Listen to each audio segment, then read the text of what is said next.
This business will eat you alive if you are unprepared And quick. again, very quickly, very quickly. And if you can't have $6,000 to $10,000 set aside for a major repair, you will fail in this business. It's not a question of if, it's when.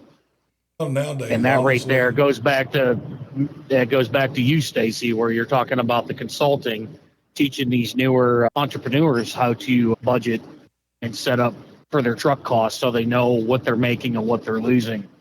Because it's like I've had several businessmen in my family. My grandfather had a 7th grade education and ran a concrete business for over 30 years. And he told me, he's like, you always need money saved. You need to have a kitty. You need to have a piggy bank. And because things will break in a business. I don't care if you're doing concrete, a mold will break.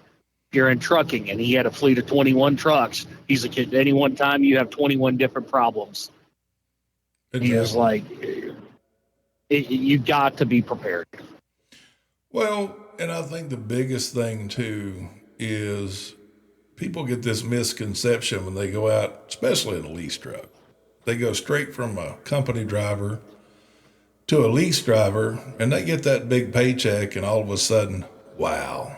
Yeah, they lose their mind. Yeah, it happens. They go 3 different directions, and they forget all that money ain't yours.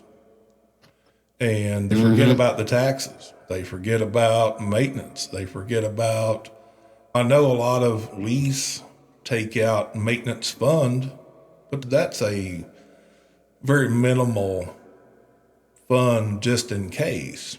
You still got to put up money on the back end there. And well, it's like I said, 6,000 to 10,000 for any kind of, and that's not going to replace a transmission.